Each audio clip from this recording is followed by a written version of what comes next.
wa kulli mujahidin lillah bi ahlil badri ya Allah. Kalau nanti akan terjadi hari Jumat pertengahan Ramadan, maka nanti akan begini-begini terjadi. Setelah dihitung-hitung, ternyata pertengahan Ramadan yang ada Jumatnya itu nanti di Ramadan 1441. Muharram, Safar, Rabiul Awal, sekarang Rabiul Akhir, Jumadil Awal, Jumadil, Rajab, Sya'ban, Ramadan. Apakah itu akan terjadi seperti yang ada di hadis itu? Wallahu a'lam bissawab. Mana kita tahu, dia belum terjadi. Tapi kita bersiap-siap perlu. Andai terjadi, kita sudah siap. Andai tak terjadi, berarti hadisnya tak sahih, bukan nabinya bohong. Jadi kami siap-siap lah nih Pak Ustaz. Saya siap lah.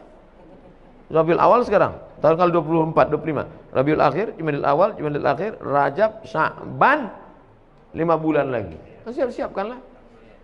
Bahwa terjadi, kita sudah siap. Bahwa tak terjadi, berarti hadisnya palsu. Bukan berarti Nabi Muhammad pembohong. Karena kan tak ada bukti real nyata, ada rekaman rupanya Nabi ngomong qala Rasulullah SAW. Oleh sebab itu, jangan nanti ketika tak terjadi, ini hadis ini bohong aja ini. Bukan Nabi berbohong. Hadis itu tak sahih. Nah, ini tentang masalah kalau nanti terjadi model prediksi-prediksi yang begitu. Kalau ibu bapak ibu baca nanti atau dengar ceramah yang modelnya prediksi, perkiraan, disampaikan oleh orang nanti akan begini. Nah, kalau sumbernya benar, siap-siap, apa salahnya siap-siap? Tapi andai tidak terjadi pun, kita sudah siap. Jelas? Wallahu a'lam. Kemudian amal doa anak soleh. Apakah itu harus anak yang kandung atau doa anak yang yatim yang laki? Ibu kalau mendoakan saya, sampai tak doa ibu ke saya? Sampai. Kita tak ada hubungan. Bapak kalau mendoakan saya sampai apa tidak? Sampai, tak ada hubungan. Makna anak soleh itu bukan membatasi hanya doa dia yang sampai.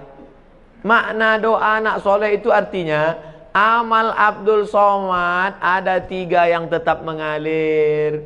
Ceramah Abdul Somad ini amal dia apa tidak ini? Amal. Kalau Abdul Somad ngasih semen, ngasih batu bata, itu amalnya apa tidak? Amal. Anak Abdul Somad itu anaknya itu amalnya apa tidak? Kalau anak itu bukan amal saya tengok aja bini saya, mungkin lahir anak saya itu. Nah, begitu kasarnya, mohon maaf, beri maaf. Jadi makna anak tadi jangan diragukan. Ustaz, kami ini tak punya anak, cuma anak angkat. Mengalir. Anak tiri, mengalir. Anak orang, mengalir. Mengalir. Jangan takut tentang masalah. Yang tak punya anak, jangan takut. Anak asuh, anak yatim. Makna hadis itu mengatakan anak soleh artinya amal kita nih putus, tapi ada 3 amal kita. Sedekah itu amal kita, anak itu pun amal kita, dan ilmu yang kita ajarkan itu pun amal kita. Bisa dipahami? Bisa. Insyaallah. Wallahu a'lam.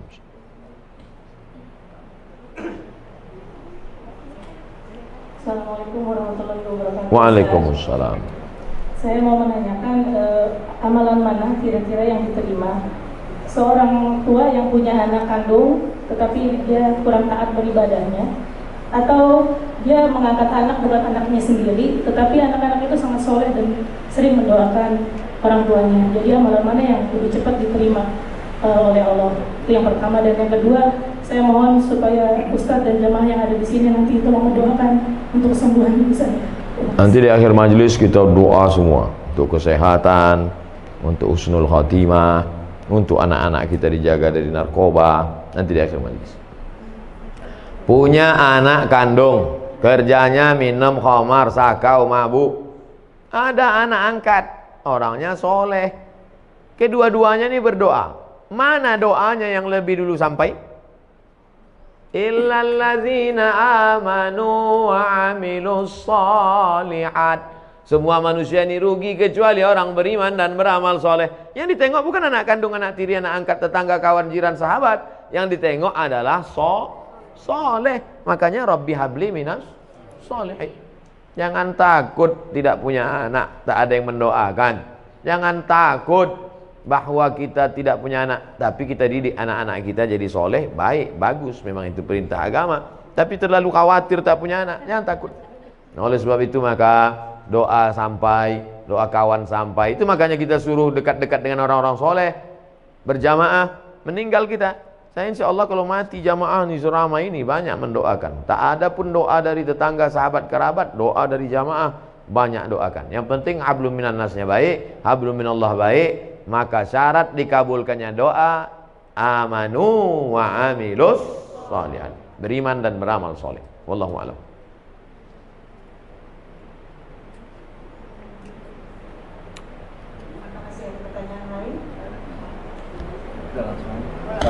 Assalamualaikum Pak Ustaz. Waalaikumsalam. Kalau misalnya kita kan nabung di bank konvensional, itu kan ada bunga, berbunga. Nah bunganya itu kan boleh nggak gitu diamalkan ke mana gitu? Nah, itu hukumnya gimana tuh Pak Ustaz? Juga yang menerimanya bagaimana gitu? Bapak Ibu yang ada tabungan di bank konvensional, besok waalaikumsalam warahmatullahi wabarakatuh. Bapak Ibu yang ada tabungan di bank konvensional, kalau betul Bapak Ibu mendengar pengajian saya ini, besok pagi alihkan ke bank syariah. Siap? Saya ulang sekali lagi.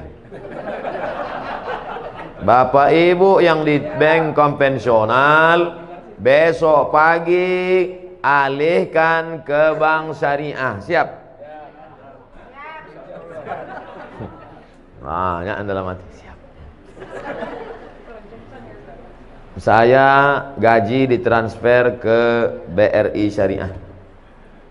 Walaupun BRI Syariah menolak saya ceramah, tak apa-apa. Tetap di mana saya, tabunglah ke BRI Syariah. Saya di BRI Syariah. Anda tabunglah ke BRI Syariah. Walaupun BRI Syariah menolak saya ceramah. Tak apa-apa. Saya tahu kalian takut ngundang kan? Tak apa-apa. BNI Syariah, Ustaz Somad, kami buatkan Ustaz kartu, menabunglah ke BNI Syariah. Walaupun BNI Syariah tak berani juga ngundang, tak apa-apa. BSM, Bank Syariah Mandiri, kasih saya kartu, pakai kartu.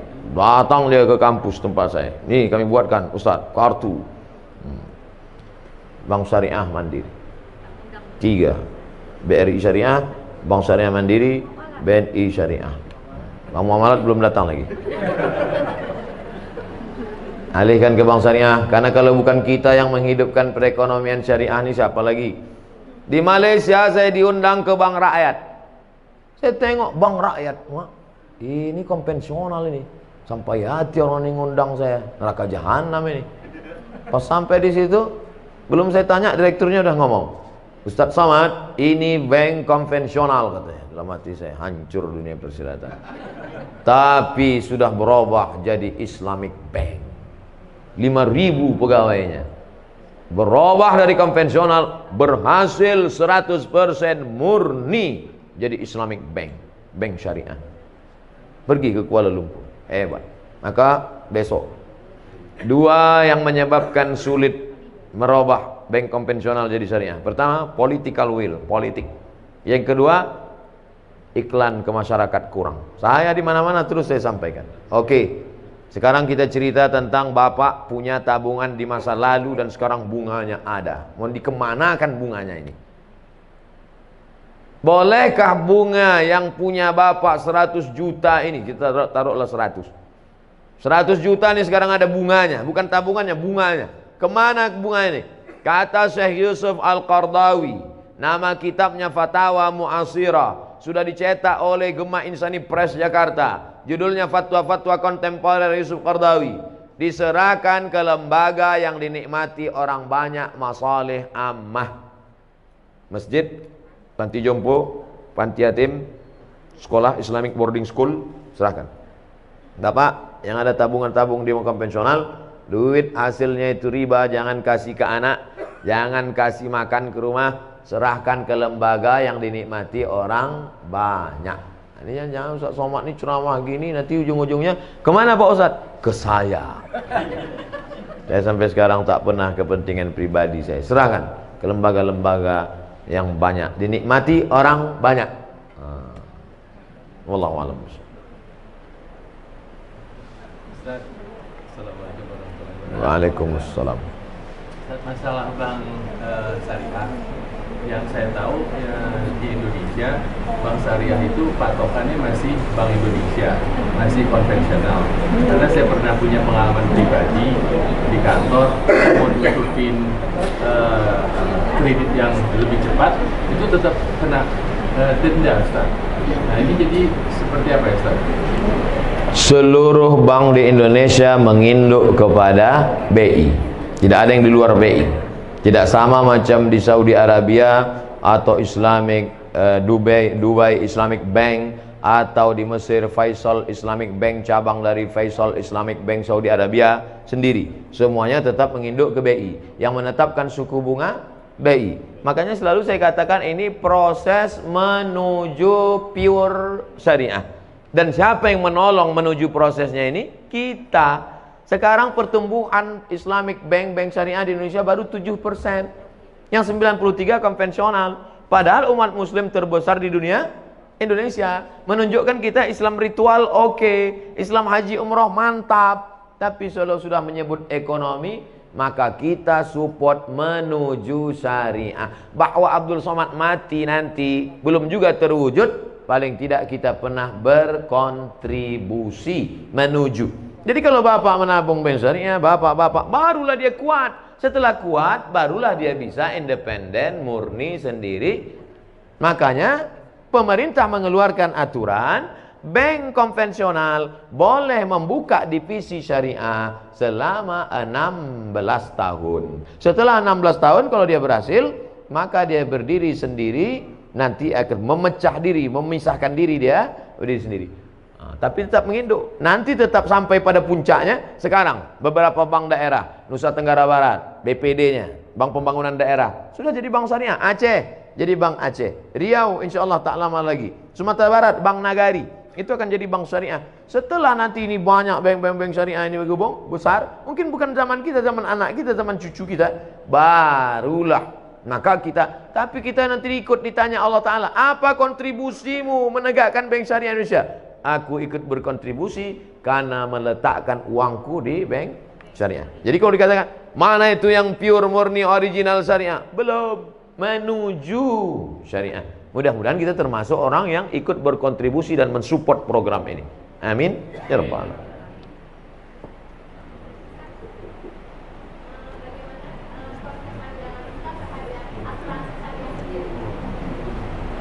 Hukum asuransi ada dua. Yang pertama mengatakan asuransi itu haram. Kenapa asuransi itu haram? Karena di dalamnya ada gharar, gambling, judi. 10 juta, 10 juta, 10 juta, 10 juta, 10 juta, 10 juta. Batuk, dapat 100. Tak pernah, flu pun tak pernah. Tak dapat, bertahun-tahun tak dapat.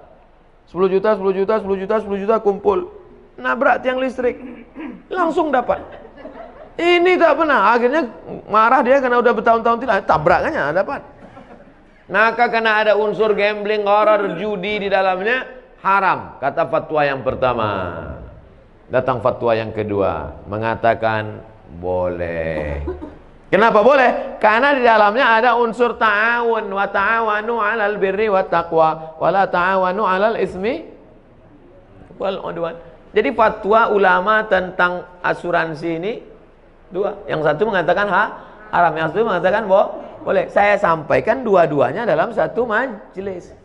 Kapan muncul masalah? Ketika dalam satu majelis saya sampaikan satu. Nah itulah yang ada video Pak Profesor Dr. Ma'ruf Amin mengharamkan BPJS, tiba-tiba membolehkan. Dua-dua itu fatwa ulama. Cuman bedanya waktu belum jadi wapres disampaikannya satu. Setelah disampaikannya dua. Lalu kata orang, wah ini fatwanya kok berubah? Tidak, fatwa itu dua-dua ada. Buka dalam kitab Fatawa Mu'asirah, fatwa-fatwa kontemporer Syekh Ali Jum'ah Mufti Mesir. Tolong jangan upload sepotong-sepotong. Bahwa memang ada dua fatwa. Jadi kalau ada di antara bapak ibu yang memilih asuransi, perbuatannya itu betul atau tak betul? Betul, dia pilih fatwa kedua. Kalau ada di antara bapak ibu, aku sampai mati tak mau asuransi, perbuatannya itu betul apa tak betul? Betul juga, karena dia pilih fatwa yang pertama. Kok bisa ulama ini buat dua pendapat? Karena Nabi tidak ada menyebut dulu asuransi.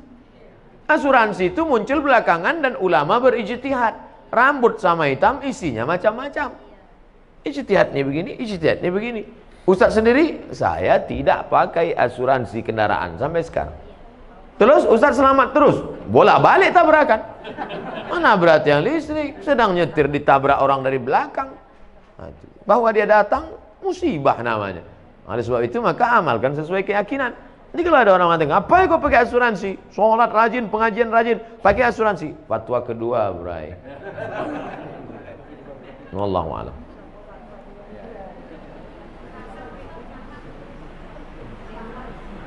Ya Bu. Sampai sekarang tidak ada keluar dari Majelis Ulama Indonesia yang mengatakan bahwa materi benda yang disuntikkan itu halal, tak ada. Ini kan ada fatwa halal. Ada tak halalnya nih? Oke, oke, halal. Halal. Halal ini isinya halal.